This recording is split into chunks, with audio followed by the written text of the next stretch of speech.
I have attained the Dhamma, which is profound and subtle. It is difficult for ordinary people to understand and practice.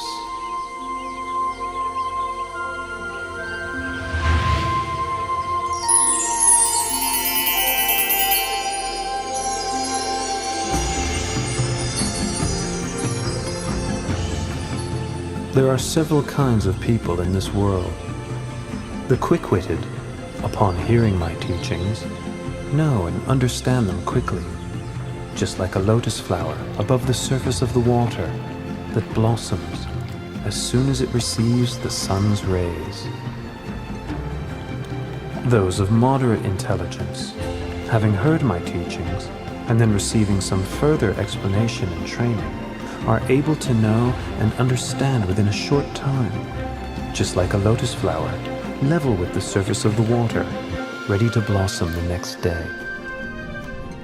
The slow-witted, having heard the teachings, receiving further explanation and training, persevering with faith, are able to know and understand in the end, like a lotus flower below the water, which grows upwards before finally breaking through the surface and blossoming.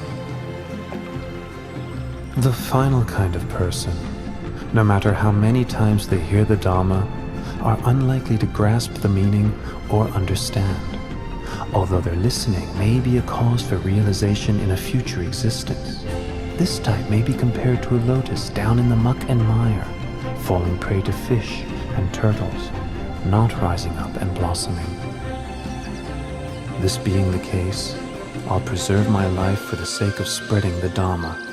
I will teach humankind until the Dhamma becomes firmly established and widespread for the benefit and happiness of all for a long time.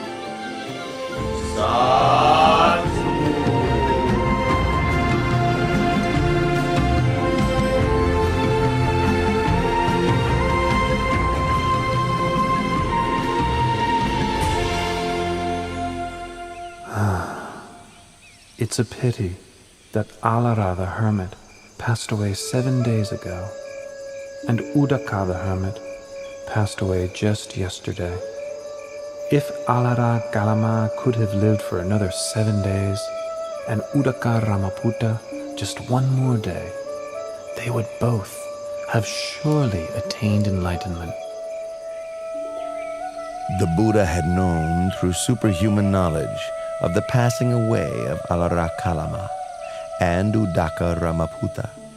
Then he remembered the Pankavagiya, the 5 monks who had attended him while he was practicing extreme asceticism. Each of the 5 had well-developed faculties. If they could hear the teaching, they would surely soon attain to the Dhamma.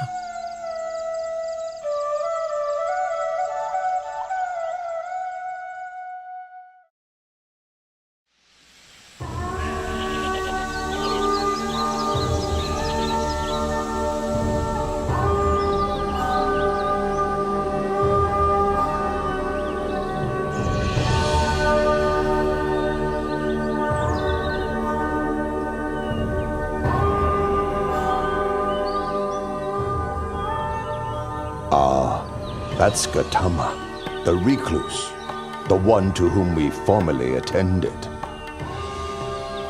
So it is. The one who gave up his austerities. All right. If he comes here, we won't bother to get up and welcome him. We'll just put out a seat. If he wants to sit down, then let him sit.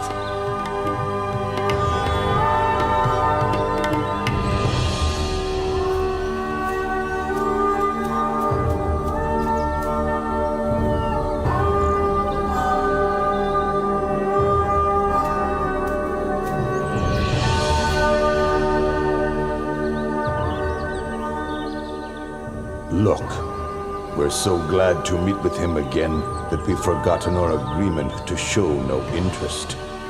Even I, myself, forgot it completely.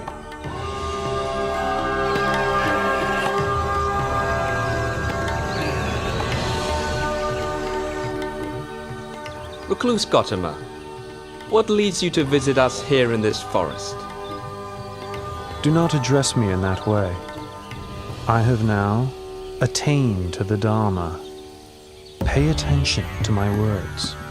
If you follow my instructions, before very long, you will realize the Dharma. While practicing austerities for a long time, you did not become enlightened. So how could you?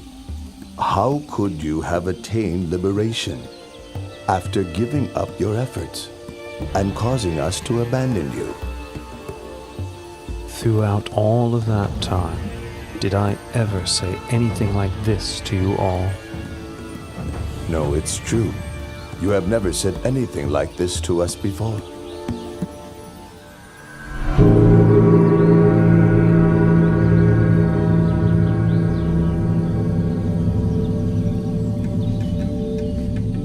Entangling oneself in sensual indulgence, tormenting one's body with hardship and pain, these are ways a renunciant should not undertake, for they stray from the path of enlightenment. The middle way, that is the noble eightfold path, is the practice that leads to Nibbana.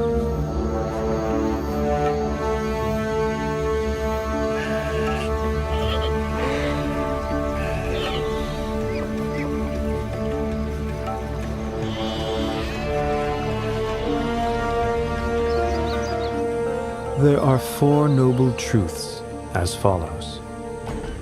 Suffering, disease of the body, disease of the mind, should be understood. Craving, which is the cause of suffering, should be abandoned. Cessation of suffering should be realized. The path of practice leading to the cessation of suffering should be developed. Once the Buddha had given his first Dhamma teaching, the Venerable Gondanya gained the vision of Dhamma and thus became the first stream enterer. Anya Kondanya knows the truth. Lord Buddha, please grant me ordination as a Buddhist monk. You are now a bhikkhu. Well taught is the Dhamma. Practice the holy life and put an end to suffering.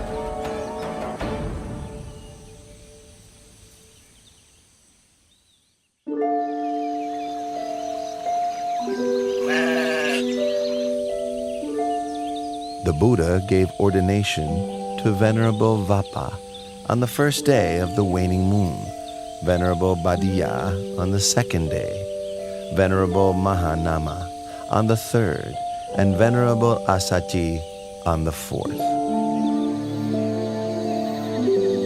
On the fifth day of the waning moon of the 8th lunar month, the Buddha gave the teaching known as the Anattalakkhana Sutta. The 5 groups that we take as a self are as follows. Body, feeling, pleasant, unpleasant, and neutral. Perception and memory. Mental formations. Sense consciousness, awareness of mental impressions. These 5 aggregates are not me, not him or her, not mine, not his or hers, not myself, not his or herself. All these things are impermanent and insubstantial. It is their nature to arise, persist for a while, and then pass away. After listening to the teaching, each of the Pankavaggiya attained to arahantship.